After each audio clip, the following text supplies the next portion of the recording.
আয় আয় আহ আহ আহ আহ আহ আহ আসসালামু আলাইকুম ভিউয়ার্স, আশা করি সবাই অনেক ভালো আছেন। অনেক দিন পর আবার আপনাদের মাঝে নতুন একটা ভিডিও নিয়ে আসলাম।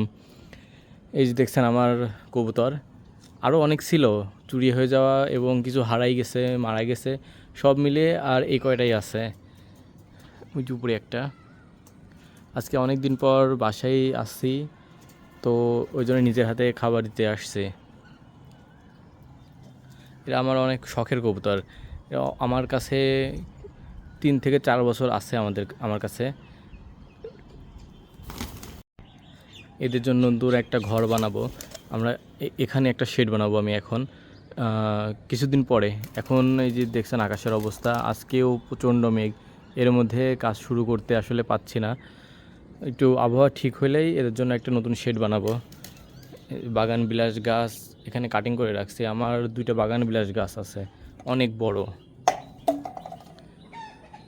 এই দেখেন বাগান বিলাসে এই গাছটা কাটিং করা হয়েছে, মাশাল্লাহ অনেক সুন্দর ফুল হয়েছে।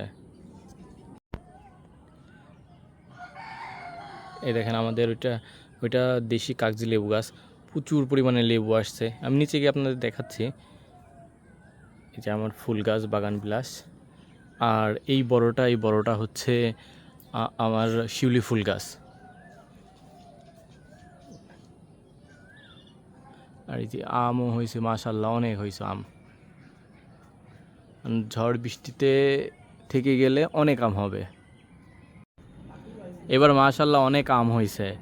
এই দেখেন থোকায় থোকায় আম, ইনশাল্লাহ ভালোই হবে। আর শেষ পর্যন্ত আশা করি থাকবে।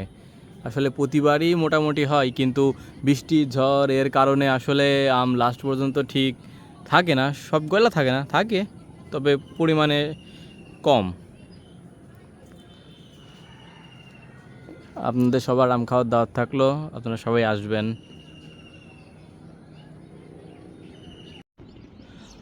আমি নতুন ইউজার হিসেবে সবাই আমাকে সাপোর্ট দিবেন। আর যদি কোনো পরামর্শ বা কোনো কিছু থাকে তো আমাকে অবশ্যই কমেন্ট করে জানাবেন।